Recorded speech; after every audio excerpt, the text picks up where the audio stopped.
dafa am c'est-à-dire dama bëgg a wax ñi ne li tax ñu plombé ba pare li tax réew mi tollu fii économiquement nga xam ne seeni wax moo tax te ñu koy jëfee tey sa la tax plombé réew mi ñoom ñu ngi koy jëfee si loolu laa bëgg a indi nii ñoom Samuel Sarr dañu def centrale à charbon. centrale non à gaz mooy bi nekk fii nga xam ne bu ñu ko defaree ba pare ce kilowatt dina jar 50 francs. mooy que la Côte d'Ivoire. Sénégalais yëpp doon ko xaar. Sénégal ñu doon ko xaar. même à 45. déjà. ñu defar ba tollu fenn fi yow nga ñëw nga ne da nga koy jël si ñooñu muy Samuel Sarr muy Arona Dia muy Moustapha Ndiaye muy Ablaye Dia muy Khadim Ba bi nga wax léegi ñu am financement liggéey ko ba tollu fenn fi yow nga ñëw état ñu ne la pourquoi nga bëgg ko jël nga ne ñun dañoo joxe lettre de garantie mais état bu la garantie ku lay garantie waxuñu yaay fay da ngay garantir benn ngi noonu waaw benn nga ñëw ci Dansar nga ne dafa am lettre de confort gannaaw ba mu liggéeyee état bi ñu war ko fay ñu def ko lettre de confort mu dem lever ay fonds nga jël ko tëj ko nga ne blanchiment barki démb nee nga Air Sénégal commandé na ñaata avion fan yi nga ne 9 avions ay Boeing 737 or en 2023 Macky Sall mi commandé na ko ay A321 chez les Tchèques avec Alioune Badara Fall boobu Doudou Ka moo nekk ministre du transport aérien waa léegi yow la ñu commandé woon moom nga transformé def ko ay Boeing c'est-à-dire que A320 yooyu moom la ñu bàyyi def ko ay Boeing 737 léegi yow Boeing waaw annulé yére def lii waaye léegi yow Boeing yooyu c'est entre l'État du Sénégal et Air Sénégal léegi Boeing yooyu buñ koy commandé. c'est à quel nom? Au nom de l'État du Sénégal wala foofu la problème bi nekk. waaw yow da ngaa dégg daaj. est-ce que Air Sénégal moom mooy xëy dem commandé wala ci commande bi day am lettre de garantie de la part de l'État du Sénégal. parfois day nekk sax leasing comme ce que font les Sénégalais. waaw non waaw. dette cachée c'est ce qu'on appelle location vente résiduelle. waaw dette cachée. dañ la koy jox. waaw mooy mais on l'appelle kooku tudd dette indirecte. waaw kay mais léegi non c'est niché c'est-à-dire damay revenir ñoom seen i mots moom. waaw c'est-à-dire ñoom non li plombé c'est-à-dire sénégalais yi ñuy déglu dañ leen bëgg a xamal ne li plombé réew mi tey ñoom caché quoi. ñu ngi koy def. la ñu ne woon baaxul. nañu woon baaxul. ñu ngi koy def ba tey ñi ñëw taxaw ñi jox leen 130 et quelques députés à l'Assemblée nationale. ñu plombé réew mi tey lettre yooyu ñu ngi koy def. parce que ñoom ñoo la gën a xam ne Air Sénégal mënul dem commandé ko. il faut une lettre de garantie. il faut une lettre de garantie. waaw ce qu'on appelle la garantie souveraine de l'État. ñoom dañoo ne woon li ñu tuddee dette gâchée mooy li ñii noonu amul woon autorisation parlementaire léegi laaj leen ndax ñoom Air Sénégal. ba muy dem dañoo dem assemblée ut autorisation ou pas. donc tey la nga doon xañ ñoom Samuel Sarr sa lettre de garantie bi tey yow doo fay de ñoom dinañ fay seen bor yow da nga leen di garantir rek parce que yooyu yow xam ngeen lan moo tax ñu def ko parce que banques yi sans lettre de garantie duñ ko def ñu tabax nga defal leen ko ñu war a dem après di fay nga defal ko Dansar tey mi ngi ne la ci prison nga defal ko ñeneen mais Air Sénégal yi ngi nii yàlla Dieu est juste c'est-à-dire Dieu est juste tey yow dañu bëgg yow sa Boeing yooyu ngeen wax yéen sénégalais yéen a ngi déglu est-ce que ñoom dette boobu dette état la. wala dettu privé la Air Sénégal. non mais surtout li Bachir wax. est-ce que jaar na assemblée ba ñu déjà waaw déjà ci pardon parce que Cour suprême. oui parce que les dettes sont les dettes. Et pourtant les conventions de dette se passent. mais kii comment appelle-t-on fay. waaw cette dette là il y a deux hypothèses bu ñu ko niché au trésor. bu ko état bi ba bu ko jëlee mais dafa niché créance bi au trésor public la dette est directe. dootuñ nekk ci théorie yi ngay wax nii. boobu état bi da koy fay directement parce que la société ñoom ñoo ko garantir. non waaye donc attends rek mën na koo fay parce que état bi mën na def ne au moment de l'échéance comme il y a la garantie souveraine mën na trésor public bi di fay Air Sénégal di verser trésor public. waaw non du benn xam nga les dettes xam théorie bi c'est très simple à comprendre. waaw mais dafa am la créance directe de l'État que l'État et l'argent qui vient l'État met le patrimoine au niveau du trésor public bu nekk xaalis. léegi nag bu dee dafa lebaat avec malgré la garantie souveraine mais l'État là-bas c'est une société nationale dans tous les cas.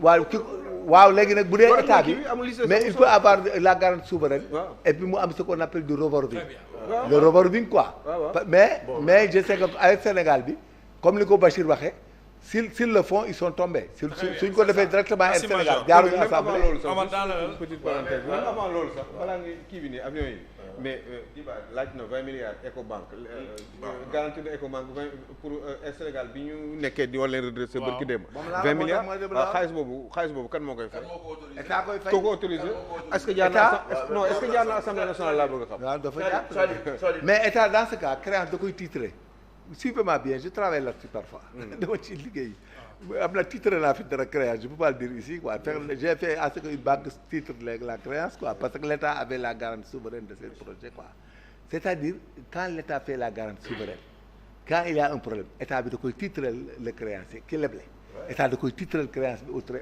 au ministère des finances moo koy fay directement et maintenant l'État da koy titrer léegi nag mooy fay parce qu'il y a une carence non da koy titrer directement c'est comme ça que ça se passe c'est des mécanismes trop subtils merci waaw da koy titrer moom war ko fay avec le trésor public waaw léegi mu ne moo xam ni mu koy régler sa titre yooyu sax moo baax da koy titrer non état bu ko titrer état koy fay directement avec le waaw trésor mais xam nga lan mooy problème affaire da koy fay directement waaw attends ma wax la expliquer la foofu lii moom ko fay da koy récupérer Sénégal non c'est-à-dire non état bu ko titrer bien sûr waaw voilà mais kon kay ça c'est ça da koy titrer kii waaw mais ba léegi c'est-à-dire que ça c'est une forme c'est-à-dire au moins je voulais savoir est-ce que la dette non kii ay waxi politique la waaw mais c'est ça qu'il faut expliquer aux gens c'est ça qu'il faut faire waaw parce que loolu moo plombé réew mi c'est-à-dire li nga waaw moo plombé réew mi c'est-à-dire que cette dette bancaire waxi dof la yooyu cette dette bancaire et cette dette de l'État bi Sonko wax moo indi problème réew mi ak FMI les gens n'ont pas compris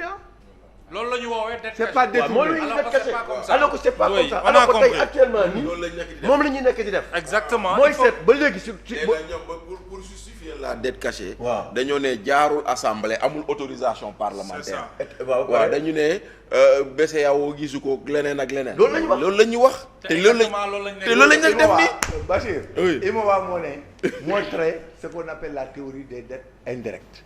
mais da bien koy tere sûr. parce que l'Imowa mais préfère Major yow da nga koy rafetal non rafetalu ma non dama ko jàng non dama ci gis je veux dire kaay wax la dette indirecte bi nga Mohamed moom la Omar nangu non moom la ñuy wax caché ñoo bokk li ñuy wax gars yi ñoo ko tudde noonu waaw mais man loo ko tuddee dette détournée non, dette détournée la ñuy suppose ñoom la dette n'est pas détournée Ouais. c'est une dette indirecte ñoom dette cachée la ñu wax non ñoom dette cachée mooy loolu c'est pas caché yaa jàpp validé sa soxna mu dem lebi ca banque ba. c'est ça kooku ay affaire crédibilité la rek mais lim ñu jural waaw maa ñu indi possible lim ñu jural ils ont parlé du n'importe quoi waaw tey lim ñu jural tey waaw loolu la ñuy wax conséquences yi ñu jural moo nërmeeral réew mi nii c'est ça et pourtant loolu ñoom tey ils sont en train de faire la même chose la même chose Dégg mais nañu bien la. sûr waaw te loolu il faut que sénégalais yi te xam kenn tuddeewu ko dette waaw te cachée kenn tuddeewu ko dette cachée merci Oui, donc dégg ñoom tey li gën a rafet mooy waaw. bu ñuy bind ñoom bu ñuy bind wala ñu def rapport wala ñu def quoi que ce soit dañu war a bind dette cachée caché waaw wara ñu bind dette bancaire parce que la nga tuumaloon ñeem waaw parce que ñi nga tuumaloon ñële moom nga nekk di def moom nga tam doo ko ci ok def Major foofu la bëgg a waxee waaw mais loolu da nga koy wax nag da nga koy wax loolu il faut que sénégalais bi xam ko C'est ça. waxu politique kese la waaw bu dee waxu Macky Sall politique n'a rien caché waaw bon c'est une dette leer waaw mais Absolument. léegi Oui, mais ça tout le monde le kooku sait tout le monde le sait oui mais waaw mais d'accord waaw mais loolu la ñu wax non loolu la ñu bëri foog waaw Allez-y.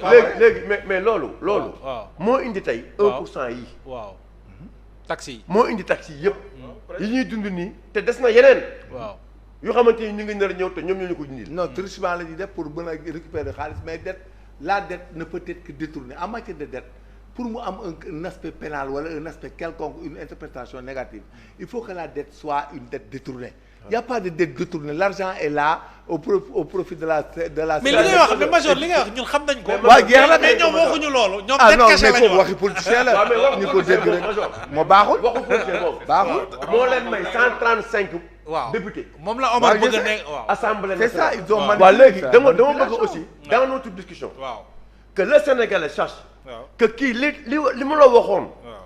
du ba dëgg. tax nga may ko lii tey mi ngi nii. très bien waaw oui. Ah, allez-y. oui. c'est-à-dire loolu la ñuy def. Daanaka. beneen bi mooy oui. fooy lebe xaalis.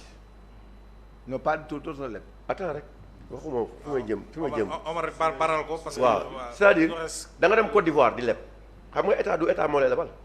c'est des particuliers. c'est les privés là-bas. waaw kay c'est des hommes Oui, d'affaires. c'est des hommes d'affaires. waaw mais c'est des hommes d'affaires c'est-à-dire yéen Sénégalais yi mi ñuy déglu waaw na ngeen xam ne. waaw. bu ñuy ut xaalis dans la sous-région. homme d'affaires u malien lay doon homme d'affaires u burkinabé lay doon. Bénin. Bénin lay doon. Nigéria. Nigéria. Ivoirien ñoo ñuy lebal. Togo même Togo la. Et peut-être peu de Sénégalais. waaw waaw non non Sénégalais sax partie de- du néew sax de l'humour. léegi yow. waaw waaw léegi yow. waaw. sa réew bi nga daan toog. sa réew yow na accepté nga dem jëli milliardaires yu ivoiriens yi wala Côte d'Ivoire wala feneen au moment où yow say homme d'affaires yaa ngi tëj say homme d'affaires yomante ne la ngay ut Côte d'Ivoire ut ko feneen ñoom mën nañ ko liggéey. mën nañ ko wut fii. quand même. C'est contradictoire. C'est contradictoire. C'est ça qui est contradictoire. Ci lu gën a yomb. C'est-à-dire yow tu ne veux pas que dans ton pays qu'il y ait des milliardaires alors que yow boo soxla xaaj yaa ngi dem fële di ko leb à des taux exorbitants Ouais. c'est ay 7% ngay def. 7% 8%. rawatina ca Côte d'Ivoire. waaw ba pare léegi dafay nekk ay obligation ñun dañ daan leb oui. ci banque bu ñu amee dugal bu ñu amul négocier mais léegi dafay doon obligation bon de trésor la. ah fay automatiquement. oh ah mais c'est ça. amul différence. mais loolu moo ñu rey nii. waaw léegi bon yooyu nag tey moo ñu rey nii or ñun bu njëkk ba ñu daan leb très bien. daawuñu am problème. bu ñu amee fay bu ñu amul amul négocier c'est ça. C'est très différé ko important. léegi loolu nag tey amatul Merci. amatul. moo ñu indi situation boobu ci nii ne C'est vrai. yow yaakaar nga ne fii ak 2026 bi di ñëw yow fooy jëlee 6 000 milliards. ay 2026. Dina am benn problème bu état bi dina am. mooy 2026 ba 2027. waaw dina am ay télescopage des échéances. waay parce que échéances yi ñu lebe. waaw. dafa gàtt ba danañu Un tase an. ay moment ay Un moment an de ay 3 ans. ay Dina échéances yoo chevauché, xam ne dina dañuy chevauché. mbëkkante nga war a fay c'est-à-dire fay un fay an. kii. waaw Omar. tëggal rek ñu kii waaw. J'ai travaillé là-dessus de- waaw d'accord Ouais, mais ouais, mais au moins dina am. ma wax leen xoolal attendez un peu je vous explique quoi. waaw rapidement Quand- il nous quand reste boo peu de temps. waaw boo emprunté xaalis. Oui. ay banques ak ay particuliers état il y a la possibilité de rachat de la créance. il faut Ouais, c'est vrai. tu peux autoriser le gars qui t'a donné l'argent. waaw dañ koy autoriser mu jaay créance bi. waaw et que là-bas dañ koy def bon je peux pas tout expliquer. waaw, mais je comprends dañ koy jaay. mais actuellement. waaw dañ koy mais jënd. mais Aliou ak yow la ñuy tëjee ah. waaw tëjee la ak Aliou ah. ñu Aliou ngay tëjee dama lay expliquer rek on le fait. bàyyi Omar quelque part daaneel quoi am na ñu rapidement. koy tudd fii sax ils l'ont fait ici. ah Omar. Omar. kon baax na. Omar c'est une subtilité en matière de bor. Ouais. moo tax le discours de ces gens-là si bu ngeen toppee discours du gars waaw mais il faut ñu toog dañuy foofu. jaax waaw dañuy mais réer. non major nag foofu lañ dul Non, d'accord. non, ah, bon, loolu laa bëgg a wax. ñoom seen i wax. non, c'est rien du moo tout. ñu andi. Non. non c'est non, non. léegi nag xam nga ni système bi ni muy mujjee. waaw. gis nga bor yooyu ngay dégg Côte d'Ivoire. waaw. Ivoiriens yi. nee naa def naa fa 2 ans. waaw. je les connais très bien ay ñu fort lañ ci trading. waaw waaw. ay traders lañ. ah. gis nga toutes les créances bu ñu ko defaree Sénégal ba dajale ko. dañ koy jaay. waaw d'accord. ils vont vendre ça. waaw d'accord mais. parce que taux bi dafa baax. C'est ça. bu dee taux bi baax na. dégg nañu da nga koy jaay presque les Chinois. mu waaw mais ta waaw mais d'accord mais mais ñoom Lune duñ perte. mais Lune actuellement nii boo demee sur le marché da ngay lambale Sénégal dafa lamba. loolu leb bi moom du dem. waaw non mais fu nekk nii boo demee ba taxaw naan maa ngi nii dañ naan kii kan la Sénégal yii maytul parce que notation yi nga am la parce que perception bi nga am la ak li gars yi am ci kii bi ak fi nga toll ak FMI. non yaa ngi teewul solvabilité waaw mais non non Lune nee na may ñu yàlla Non, man- solvabilité. Lune ne amul problème. man li ma non yow dafa ba daanal la man li ma jaaxal waaw dañoo toog l'agence Moody's a noté le Sénégal ministère de l'économie def communiqué dénoncer notation bi. Standard & Poor's def notation ministère des finances laal silence loolu jaaxal leen. pourquoi xanaa c'est pas les mêmes agences de notation. ñooñu ay taux bu FMI lañ ak banque mondiale ñoo leen di jox données yi ñooy jox données yi banque mondiale ak FMI ñooñu buñ la waxee doo leen attaqué. ok doo leen attaqué léegi maintenant li ngay wax ñoom ñooy jox données yi banque mondiale ak FMI non doo leen tudd. contrairement gars yi yaay la mais contrairement au régime de Macky et de Abdoulaye Wade si le FMI est fort au Sénégal aujourd'hui c'est grâce à ce régime. waaw moom dañu ñeme léegi dañoo ñeme. waaw dañu ñeme quoi c'est-à-dire ñii la. dañoo ñeme. ma yokk ci leen. waaw nee naa leen danañu def li FMI bëgg te ñoom duñu def FMI du def lu ñoom la ñu bëgg. exactement loolu koy Sénégal. parce que yow na leer yow tu imagines tey par exemple FMI ñëw taxaw ne la non mën naa la gunge non xam nañu c'est une manière c'est-à-dire c'est une forme de refus c'est une forme de refus c'est-à-dire yow ce que Wade avait bénéficié Wade avait bénéficié de l'appui du FMI sans décaissement et de parce la que Banque boobu mondiale. Sénégal mi ngi ci jàmm ñi et ngi de la naaj Banque mondiale. gars yi la Banque mondiale Ouais. Macky Sall c'est tardivement avec Covid bi c'est la gars yi ñëwee def mais ñii tu penses que ñii tey FMI bu ñu taxawee ne non léegi ñu ngi xool vraiment nan lañ leen di mën a gunge mais sans décaissement mais loolu mooy dee nga Ouais. Débrouille-toi. débrouille-toi mais kooku mais Moustapha Ba avait fait le discours devant Gamaël bi ñëw fii. il avait donné toutes les données ba wax ko ba taxaw lépp waa yëngal boobu ne c'est comme ça. il avait tout dit. malheureusement toog ba pare malheureusement dama lay wax benn affaire waaw. li gën a plombé réew mi te mu nekk lu terre à terre mooy candidature 2029 ah bien sûr. merci beaucoup en tout cas. dafa teel il va en parler. Merci beaucoup Aliou. Mais Omar, waaw tu sais sur les lu doyen di wax nii sur les paiements des échéances